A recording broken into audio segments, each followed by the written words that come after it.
bene data bakundwa nshuti za chaîne televiziyo y'indirimbo nshya, nongeye kubasuhuza mu izina rya Yesu. Imana ibaha umugisha.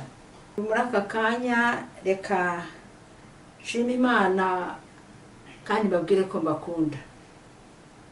Reka mbifurize ibihe byiza. Mu cyambere cy'ibyo ku ngoma, igice cya 28 umurongo wa 10 havuga ngo nuko wirinde, kuko Uwiteka ari wowe yatoranije kubakira inzu ubuturo bwera, gushyiraho imbaraga ubikore. Icyo gihe ngira iryo yerekwa ry'iryo somo, natekereje ibintu byinshi. Niho natekereje iryo jambo, ntekereza ibyo papa yankoreye icyo gihe, ariko bituma ngira ishyaka mu mutima wanjye, ntangira kwiga ijambo ry'Imana muri iki. Ariko mbere y'uko iri somo ndibona, naje gusoma amagambo yanditse muri icyo gice cyose, nibuka yuko iki gice kivuga ukuntu Dawidi yari yaratoranijwe kugira ngo azubakire Imana inzu. Ariko Imana imugaya kubera yuko yavushije amaraso menshi, ndetse Imana yavuze yuko ngo yari umunyentambara, ngo kandi akavusha amaraso menshi. Nuko Imana iravuga ngo ntabwo wowe uzanyubakira inzu, ahubwo umwana wawe ni uzayubaka. Nuko nza kugira rero igitekerezo muri jye, nibuka ukuntu umubyeyi wanjye yansengeye, nkundira isomo rero kugira ngo nkunda kurivuga kandi numva rinejeje. Umurongo wa 9 haravuga ngo nawe Salomo umwana wanjye, umenye Imana ya so, ujye uyikorera n'umutima utunganye kandi ukunze, kuko Uwiteka agenzura imitima yose, akamenya iby'imitima yibwira byose.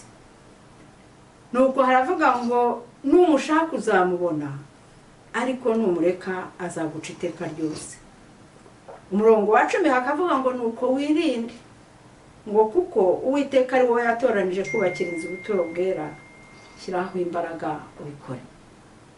Iryo jambo ryaranejeje mu mutima wanjye, numva nkwiriye kwirinda kandi nkaba nzi ko ndi umuntu Imana yatoranije, kandi nkumva nshaka no gushyira imbaraga zanjye zose mu murimo w'Imana. Imana ishimwe. Mu by'ukuri ibi nkunda kubivuga, iri somo nkunda kurivuga kuko ni isomo ryakoze ku mutima wanjye. Reka rero bashime kuko muntega amatwi, ariko ntabwo rwose nizanye hano imbere ya kamera, ahubwo umwuka w'Imana uhora ambwira ngo genda uvuge, bikuye ko Imana yangiriye ubwo buntu. Reka rero ako karagaciyemo nababwiraga ukuntu umurimo w'Imana unezeza. Aka kanya nzanye ijambo ry'Imana kugira ngo turiganire. Ijambo ry'Imana turiganire, ijambo ryiza ryanditse muri Matayo 10, muri Mariko 10 umurongo wa 17. Ariko iryo jambo ryanditse nanone muri Luka 18 umurongo wa 18 kugeza 30, ndetse rikandikwa no muri Matayo 19 umurongo wa 16. Ahangaha havuga iby'umusore w'umutunzi. Uyu musore w'umutunzi, reka dusome twumve icyo havuga muri Mariko 10 umurongo wa 17. Haravuga ngo ageze mu nzira, umuntu aza aho ari, yirukanka aramupfukamira aramubaza ati, mwigisha mwiza, nkore nte ngo mbone kuragwa ubugingo buhoraho? Yesu nawe aramubaza ati, unyitira iki mwiza? Nta mwiza keretse umwe, niwe Mana. Aramubaza ati, uzi amategeko? ngo ntukice, ntugasambane, ntukibe, ntukabeshyera abandi, ntukariganye, wubahe se na nyoko. Aramubwira ati mwigisha, ayo yose mpereye mu buto bwanjye narayitondeye. Yesu amwitegereje aramukunda, aramubwira ati usigaje kimwe, genda ibyo ufite byose ubigure, impiya uzifashisha abakene, nibwo uzagira ubutunzi mu ijuru, uhereko uze unkurikire. Uyu musore w'umutunzi ngo amaze kumva iryo jambo Yesu amubwiye, mu maso he ngo harahonga, ngo agenda afite agahinda kenshi, ngo kuko yari afite ubutunzi bwinshi.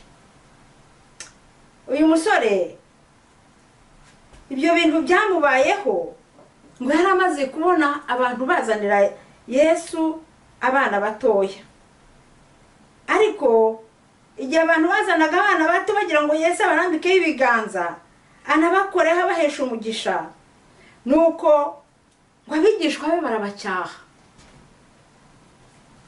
Nuko ngo Yesu ahamagara abigishwa be arababwira ati nimureke abana bato bansange, ntimubabuze, kuko abameze batyo ubwami bwo mu ijuru, ubwami bw'Imana ari ubwabo. Uriya musore w'umutunzi abonye ukuntu Yesu afitiye impuhwe abo bana batoya,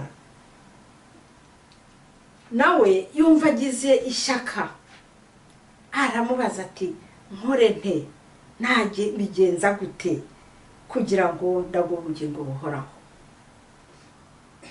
Uyu munsi icyigisho cyacu umutwe wacyo uravuga ngo usigaje kimwe gusa, genda ugurisha ibyo ufite hanyuma uze unkurikire. Uyu musore w'umutunzi yagize ishyaka, ahabwira Yesu ati nakora iki kugira ngo ndagwe ubugingo buhoraho. Nuko Yesu ngo aramukunda, yumva ukuntu yashatse kuba umwigishwa we, ariko Yesu aramubwira ati ndababwira ukuri yuko utemera ubwami bw'Imana nk'umwana muto atazinjira mu bwami bw'Imana na hato. Bavandimwe inshuti, ahangaha Yesu yavugaga iby'aba bana bato, kuko azi ko abana batoya bagirira icyizere ababyeyi babo. N'uyu musore w'umutunzi Yesu yifuzaga kugira ngo yitandukanye n'ubu butunzi bwe, nk'uko umwana mutoya agirira icyizere umubyeyi we, n'uwo musore w'umutunzi agirira icyizere umwami Yesu.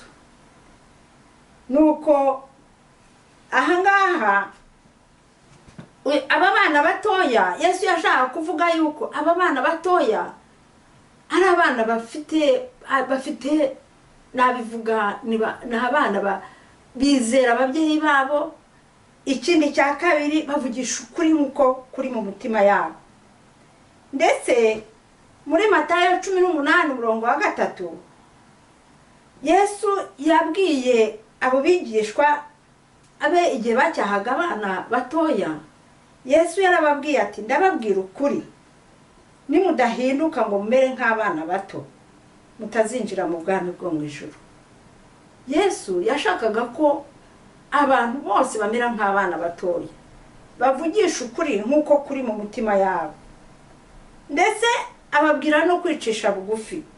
Umurongo wa 4 haravuga ngo nuko uzicisha bugufi nk'uyu mwana muto niwe mukuru mu bwami bw'Imana. Nuko uwo musore w'umutunzi araza amubaza ikibazo cyiza ntawe ushobora kubaza uyu munsi, ati niki nakora ngo ndagwe ubugingo. Yesu uriya musore w'umutunzi yifuzaga kuba umwigishwa wa Yesu, ndetse yifuzaga no kuragwa ubwami bwo mu ijuru. Yesu icyo gihe aramubajije ati ese kuki unyita mwiza, unyitira iki mwiza? Ko mwiza ari umwe gusa, ari Imana. Mu Bafilipi 2:13 haravuga ngo kuko Imana ari ibatera gukunda no gukora ibyo yishimira. Yashaka kumubwira ko ibintu byose bituruka ku Mana. Nta kintu dushobora gukora tutagihawe na Data. Muri Yohani wa mbere 4:19-20 haravuga ngo turayikunda kuko ariyo yabanje kudukunda. Tuti z'umusaraba, ibintu byose ntacyo dushobora gukora tudafite Imana. Nta kintu dushobora gukora tudafite Kristo. Yesu arongera aramubaza ati mbese uza amategeko? Ntugasambane, ntukice, ntukibe, ntukabeshyera abandi, ubahe so na nyoko. Ati rwose ayo ngayo narayitondeye kuva nkiri umwana, kuva ndi mutoya, amategeko yose narayize. Kuko uriya musore w'umutunzi yari azi ko amategeko y'Imana igihe yasohoje ari bwo azajya mu ijuru, ari azamufasha kugera mu bwami bw'Imana. Nuko Yesu ngo aramwitegereza areba ukuntu koko yakomeje amategeko n'ukuntu yumvise ko yizeye ko ibyo akora byo bizamugeza mu bwami bw'ijuru. Yesu ngo aramwitegereza aramubwira ati noneho usigaje kimwe, ikintu usigaje ni kimwe. Genda ibyo ufite byose ubigure ubihe abakene, nibwo uzagira ubutunzi mu ijuru, uherekuze umurikire. Haleluya. Yesu yashakaga ko uriya musore w'umutunzi ayitandukanye n'ubutunzi bwe, yitandukanye n'ibyo yari yizeye, yitandukanye n'ibyo yari azi ko byazamugeza mu bwami bwo mu ijuru, yitandukanye n'ibyo yari yishingikirijeho. Maze Yesu ati maze uze umurikire, uze ube famiye moya nanjye, uze umwe nanjye, uze tube meme famiye. Nuko muri Matayo 6:20-21 haravuga ngo ahubwo mwibikira ubutunzi mu ijuru, aho inyenzi n'ingese zitaburya n'abajura ntibabucukure ngo babwibe, kuko aho ubutunzi bwawe buri ari niho n'umutima wawe uzaba. Aha ngaha uyu musore w'umutunzi yari afite ubutunzi bwinshi, nubwo yari afite hano Yesu we yamubajije iby'amategeko, ariko ubutunzi bwe mu bigaragara ari n'umutunzi, ariko hari n'ibindi cyatumye Yesu amubaza n'iby'amategeko. Yari azi yuko afite ibyo yishingikirijeho. Aha rero Yesu we yashaka kugira ngo mutandukanye n'ibyo bintu yishingikirijeho, yitandukanye n'ubwo butunzi, n'ubwo yari yiyizeye yuko ibyo akora ari byo bizamujyana mu ijuru. Hano muri Matayo 6:24 haravuga ngo ntawe ukeza abami babiri, kuko yakwanga umwe agakunda undi, cyangwa yaguma kuri umwe agasuzugura undi. Nimubasha gukorera Imana n'ubutunzi. Bavandimwe nshuti z'umusaraba, Yesu arashaka yuko twitandukanya n'iby'isi. Yesu arashaka ko twitandukanya n'ibyo twishingikirijeho. Mbese ni iki cyatumye Yesu amubwira ngo genda ugurisha ibyo utunze byose? Nuko yabonaga ko yizeye ubutunzi bwe, nuko yari yizeye yuko ibyo akora ari byo bizamujyana mu ijuru, akishingikiriza ku byo we azi. Ariko Yesu ati biveho, ibyo byose biveho, cishwa bugufi uzunkurikire, iyambure byose, siga byose uzunkurikire. Yesu yashakaga ko yitandukanya n'ubwo butunzi. Mu Baroma igice cya 3:19-20 haravuga ngo tuzi yuko iby'amategeko avuga byose abibwira abatwarwa nayo, kugira ngo akanwa kose kazibwe. Nukuri Yesu yabwiriye uriya mutunzi cyangwa uriya musore w'umutunzi ati ceceka, ntabwo ibyo byagufasha. Icyagufasha nuko waza ukansanga, icyagufasha nuko wandeba, icyagufasha nuko waza ukangurikira, nkaguhindurira amateka, nkaguhindurira imibereho, ngo akanwa kose kazibwe. Kandi abari mu isi bose batsindirwe n'urubanza imbere y'Imana. Nta kintu dushobora kwirata, nta kintu dushobora gukora ngo tuzaraga ubugingo uretse gukurikira Yesu, guhindurwa n'ibiburo ya Yesu.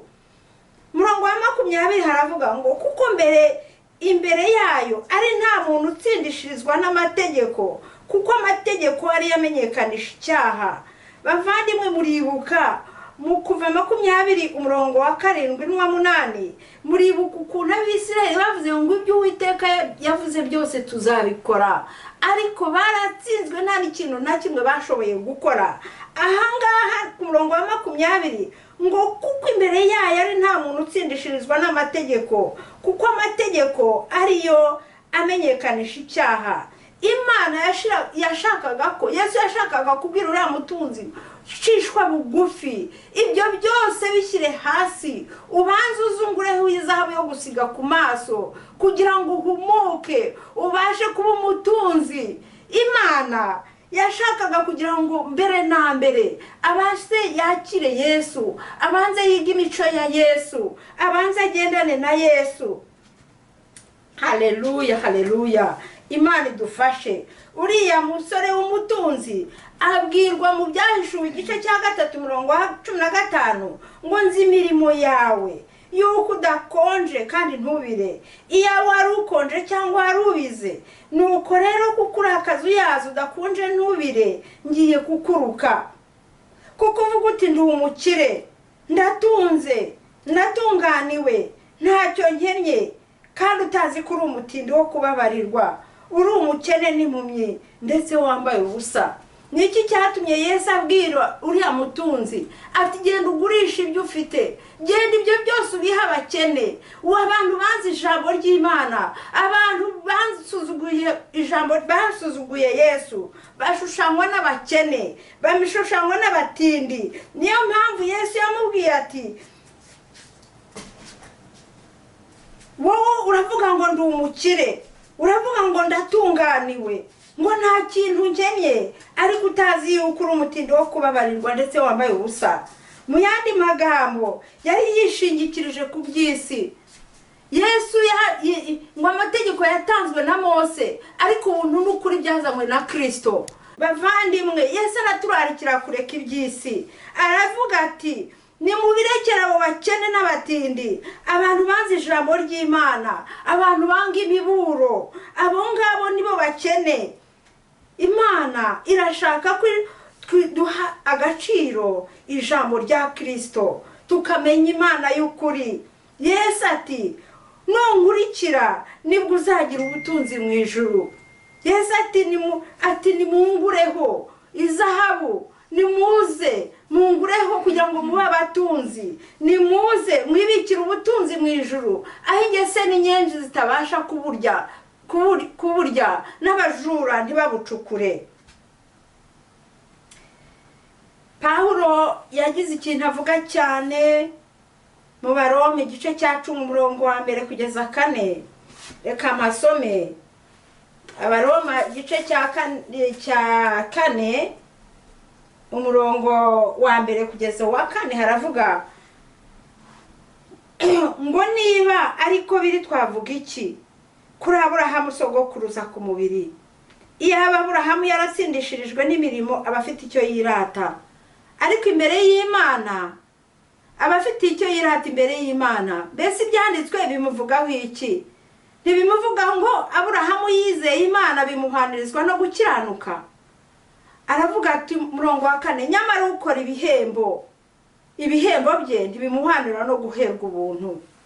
Bavandimwe inshuti, uriya mutunzi we yarazi yuko ibihembo azabihembwa kuko hari icyo yakoze. Yarazi ko azahembwa guhembwa kujya mu ijuru kubera ko yari umutunzi, yari azi byinshi, yari yarasomye byinshi ndetse yakomezaga amategeko. Ariko Yesu yaramubwira ati shyira agapira hasi, uze uce bugufi, uze nkwigisha uburyo ushobora gusohoza amategeko, uze nkwereka uburyo ushobora gukomeza amategeko, ukakira ubuntu, ukakira urukundo rw'Imana. Haleluya! Ukakira imbuto y'Imana ariyo buntu. Nuko Pawulo aravuga ati bene data, aravuga ngo bene data, ibyo umutima wanjye wifuza nibyo nsabira Abisirayeli ku Mana. Pawulo yagize ishyaka rikomeye, aravuga ati icyo nsabira Abisirayeli ku Mana ni ukugira ngo bakizwe. Ngo ndahamya yuko bafite ishyaka ry'Imana ariko ritava mu bwenge. Abisirayeli bari baranze umukiza, Abisirayeli bari baranze Yesu, baranze kumukurikira.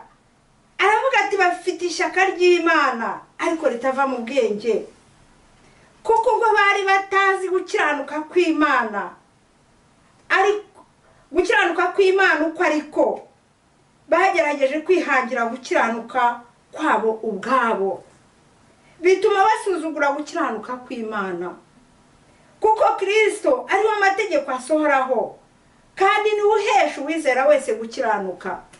Ahangaha Kristo igihe abwira uriya mutunzi yaramubwira ati ngwino nkurikira, biriya bigurishe, gurisha ibyo ufite byose, uze unkurikire, nanjye nguhindurira amateka, nanjye nkwereke uko usohoza amategeko.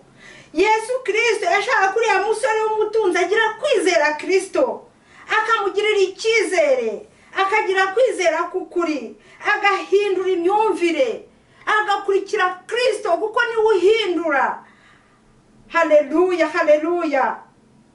Agakurikira Kristo kuko niwe uhindura, agatransforma, maze umuntu akagira ubuzima bwejejwe.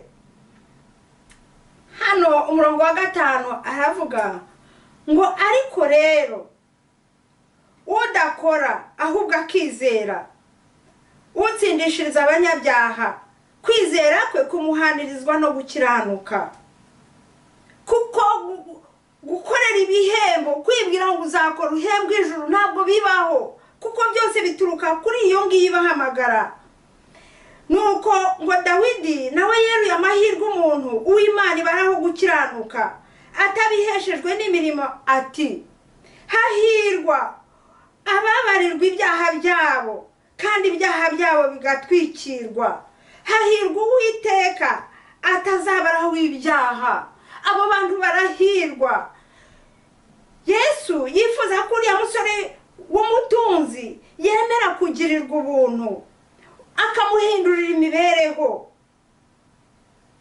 akamuha kwizera izina rye, akamukuramo kamere y'icyaha, akamuhindura umuntu mushya. Haleluya! Mu Baroma igice cya 3 umurongo wa 21 haravuga ngo ariko hariho gukiranuka kw'Imana kwahishuwe, kudaheshwa n'amategeko, nubwo amategeko n'ibyahanuwe ari byo biguhamya. Ngo niko gukiranuka kw'Imana bizeye bose bahesha no kwizera Yesu Kristo ari nta tandukaniro, kuko bose bakoze ibyaha ntibashyikira ubwiza bw'Imana. Ahangaha tubwirwa urukundo gukiranuka kwahishuwe guheshwa na Kristo. Bavandimwe, iyi hangaha umurongo wa 23 haravuga ngo ahubwo basindishirizwa n'ubuntu bwayo ibibahereye ubusa kubwo gucungurwa kubonerwa muri Kristo Yesu. Yewe ndashaka ko aha hantu tuhavuga ikintu gikomeye. Buriya Kristo Yesu yamenye amaraso ye, arayasesa ku buryo isi yose yabaye nk'imvura isomye ubutaka. Amaraso ya Yesu yarayashenjaguye ndetse ajya no munsi y'ubutaka. Yesu amaraso ye yari amaraso yo kweza abantu ibyaha, ndetse uriya buntu twahawe jye bugereranya nk'imbuto igwa mu murima mwiza. Umurima mwiza ngewe nkushushanya n'umutima wizera.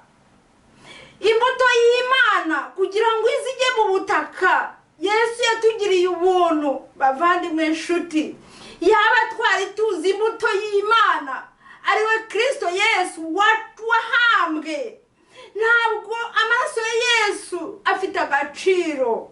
Yaragiye asomye ubutaka, yaje kugira ngo amareho icyaha, amareho ubugome bwose bw'icyaha. Hanyuma abantu bizeye ni abantu bafite imitima mizima ishaka kwakira ubuntu. Iyo mbuto y'Imana gitekereza ko iyo mbuto imaze kugera mu butaka bwejejwe irazuka, noneho igatangira kugaba amashami.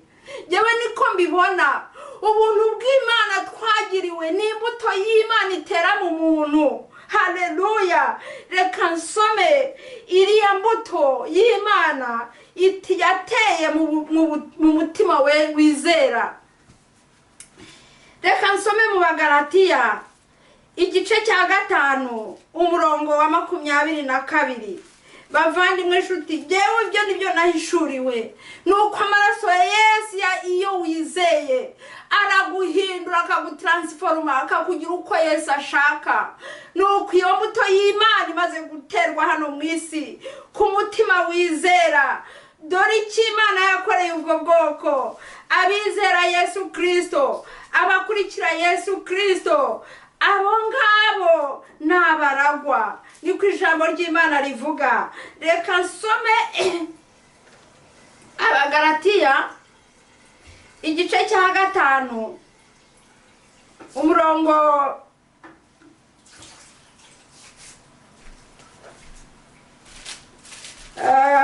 wa 22. Ihanganire gatoya, jewe aho hantu haranejeje cyane, maze guhishurirwa iryo banga. Numvise nezerewe cyane kubera yuko amaraso ya Yesu niyatwezaho inenge. Niyo mpamvu yabwiye uriya musore w'umutunzi, aramubwira ati shyira agapira hasi, ngwino nkwereka aho wakirira, ngwino nkwereka uburyo wakira, ngwino nkurikire, ngwino shyira hasi. Itandukanye n'iby'isi. Amategeko yatanzwe na Mose, ariko ubuntu n'ukuri byazanywe na Kristo. Reka mbabwire ihishurirwa nagize muri iki kintu. Ubuntu ni imbuto y'Imana, Imana yateye mu mutima wizera. Nuko aramubwira ati, ariko rero imbuto z'umwuka ni urukundo. Imana iyo yamaze kuguteramo bwa buntu, ugira urukundo. Urukundo ni Kristo, urukundo ni Imana. Iguteramo imbuto y'ubumana, iguteramo imbuto yo guhinduka. Irongera avuga ngo n'ibyishimo n'amahoro. Iyo ufite imbuto y'Imana ugira ibyishimo n'amahoro, ugira kwihangana. Bavandimwe, nta kintu kijya kigutera ubwoba, ndetse ijambo ry'Imana rivuga ngo nta kigeragezo kibasha kugeraho kitari rusange mu bantu. Ubasha kwihanganira ibigeragezo kuko ufite imbuto y'Imana, kuko na Yesu yarihanganye. Yesu ntiyigeze akora icyaha, niyo mpamvu yamenye amaraso ye ngo umuntu wizera akizwe ibyaha bye. Nuko ati, no kugwa neza, n'ingeso nziza, no gukiranuka, no kwirinda. Arangije iryo somo aravuga ngo ibyo ngibyo bimeze bityo nta mategeko bihana. Niyo mpamvu Kristo yaje akamena amaraso ye, maze amaraso yasomye ubutaka, maze imbuto y'Imana iza mu isi, iza mu imitima yizera, maze ifata iryo jambo aribiba mu mutima wizera, maze umuntu ahinduka ubugingo buzima, maze Imana imubibamo amahoro, maze Imana imubibamo ibyishimo, maze Imana imubibamo gukiranuka, maze Imana imubibamo kwirinda. Haleluya, haleluya. Iryo jambo niko narihishuriwe. Niyo mpamvu ubuntu ni ikintu kigari cyane. Ubuntu ni ikintu gifatika. Ubuntu ni ikintu Imana itera mu muntu agahinduka umuntu muzima, umuntu witeka yishimira. Imana ishaka kuduha adeni yayo. Imana ashaka guha umusore w'umutunzi umutunzi Adeni kugira ngo agire amaraso nk'ay'Imana, atagirira irari ry'iby'isi, imugire meme famille, imugire umuryango umwe n'uw'Imana, agire ishusho y'Imana ya yindi Adamu yaremanywe. Pardon. Imana ko yashaka ko umusore w'umutunzi agira ubuzima bwejejwe. Haleluya, haleluya. Imana yashaka ko avuka ubwa kabiri. Imana yashaka ko yakira impano y'ubuntu bw'Imana. Haleluya. Hano iyo umaze kwakira ubuntu bw'Imana ugira urukundo rugusaba mu mutima kubw'Umwuka Wera wahawe. Urukundo rukagusaba mu mutima, ukumva iby'isi ntacyo bikubwiye, ukumva icyaha urakizinutswe, nawe ubwawe ukizinukwa. Niyo mpamvu impano y'ubuntu ari impano ikomeye cyane. Reka dusome mu Baroma 5:8 haravuga ngo ariko Imana yerekanye urukundo rwayo idukunda ubwo Kristo yadupfiraga. Haleluya. Nababwiye ukuntu Yesu yapfuye akaza mu isi, akajya munsi y'isi, Kristo akabiba imbuto yo kwizera mu bantu. Umwakiriye amuhindurira amateka. Uko niko yashaka kugirira umusore w'umutunzi. Aravuga ngo yadupfiraga tukiri abanyabyaha, nkanzu ubwo tumaze gutsindishirizwa n'amaraso ye ntituzarushaho gukizwa umujinya w'Imana nawe. Umva babwire. Haleluya. Kristo kubera kumena amaraso ye abamwizera yarabatsindishirije. Abizera amaraso ye bazakizwa umujinya w'Imana. Na Yesu uwo mujinya muzabageraho kuko bizeye icyo Uwiteka yabakoreye. Impano y'Imana yaduhaye, impano y'ubuntu, impano y'urukundo, kuko urukundo nirwo rusohoza amategeko bavandimwe. Reka dusome mu Baroma 5:1. Nuko rero ubwo twacindishirijwe no kwizera dufite amahoro ku Mana. Iyo umuntu yagize kwizera, iyo umuntu yatsindishirijwe no kwizera, aba afite amahoro ku Mana. Kubw'Umwami wacu Yesu Kristo wadushyikirije ubuntu dushikamyemo. Iyo wicaye utuje uri mu Mana wakiriye ubuntu bw'Imana, uba ufite Adeni y'Imana, uba ufite amahoro yo mu mutima, uba ushikamye mu byo kwizera, kandi ukaba ufite ibyiringiro kuzabona ubwiza bwa Yesu Kristo. Haleluya, haleluya. Iyo tumaze guhinduka umubiri umwe na Kristo, bavandimwe tumenye icyo gukora. Mu Baroma 3, reka nsome iri somo ngo mu Baroma 3 reka mpere ku murongo wa 27. Ngo none se twakwirata iki? Ntacyo. Nayahe mategeko yabitubujije? Ntayo. Imirimo? Ngo reka da, ahubwo twabibujijwe n'amategeko yo kwizera, kuko duhamije yuko umuntu atsindishirizwa no kwizera, atari imirimo itegetswe n'amategeko. Mbese Imana ni y'Abayuda bonyine, si abanyamahanga nabo? Ni abanyamahanga nabo. Umurongo wa 30. Ngo kandi ubwo Imana ari imwe izatsindishiriza abakebwe kubwo kwizera, n'abatakebwe nabo izabatsindishiriza kubwo kwizera. Nuko ngo mbese none duhinduze ubusa amategeko kwizera? Pawulo ati ntibikabeho, ahubwo turayakomeza. Niyo mpamvu babwira ngo urukundo rw'Imana iyo rwamaze kugusaba mu mutima, umaze kwakira Adeni y'Imana, umaze gufata ubuntu bw'Imana bwanywanye bwagiye mu mutima wizera, ukomeza amategeko y'Imana. Bavandimwe mu nyumve, amategeko y'Imana turayakomeza.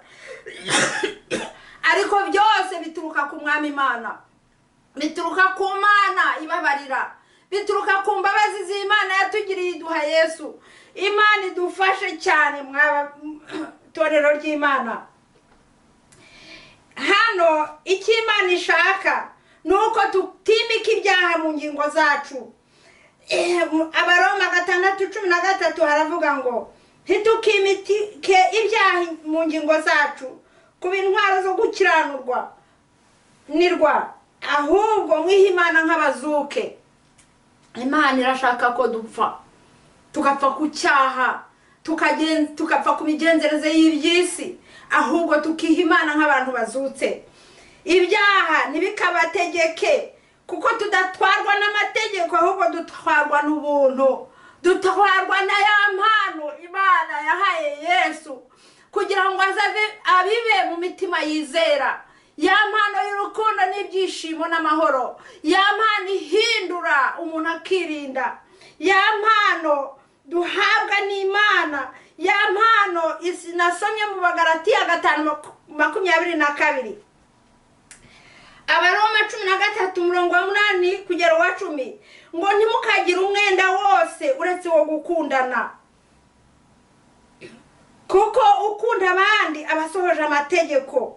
Ya mategeko yo gusambana iyo ufite urukundo ntabwo yakora. Ya mategeko yo kwica iyo ufite urukundo ntabwo wica.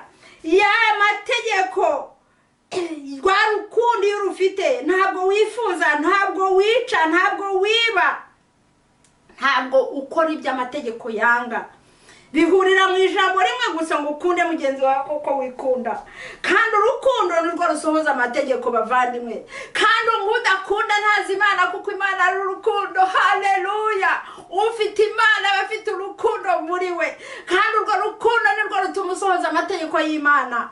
Bavandimwe inshuti nkunda, wowe uvuga ngo amategeko ntashoboka, arashoboka kubwo urukundo rw'Imana ruba ruri muri wowe, kuko Imana igushyiramo adeni yayo, kuko Imana igusukamo ubuntu bwayo. Amaraso ya Yesu ahindura byose. Haleluya, haleluya. Reka nsoze muri Mariko 10:23 haravuga ngo Yesu arananganya amaso abwira abigishwa be ati, erega biraruhije ku butunzi, abatunzi bazinjira mu bwami bw'Imana. Yesu arabasubiza ati, nukuri biraruhije ko abiringiye ubutunzi binjira mu bwami bw'Imana. Icyoroshye nuko ingamiya yanyura mu izuru ry'urushinge. Biragaragara kuri ya mutunzi yakunze ubutunzi bwe kuburutisha ubugingo buhoraho, ayirengagiriza utsindishiriza umunyabyaha, agakiza bene data. Ni umurimo w'Imana Imana yikorera mu muntu wizera, ntabwo ari uko tubikwiriye. Oya, abigishwa baramubajije bati, ese ubwo bimeze bityo ninde ushobora gukizwa? Ariko Yesu aravuga ngo bishobokera Imana. Ariko muri Efeso 2:4 haravuga ngo ariko Imana kuko ari umutunzi w'imbabazi yaduhinduranye bazima na Kristo. Imana urukundo ni umutunzi w'imbabazi. Ati ntabwo byoroshye ko umutunzi azinjira mu bwami bw'Imana, ariko ku Mana birashoboka. Hatabayeho Imana, hatabayeho umuntu, nta muntu wakizwa.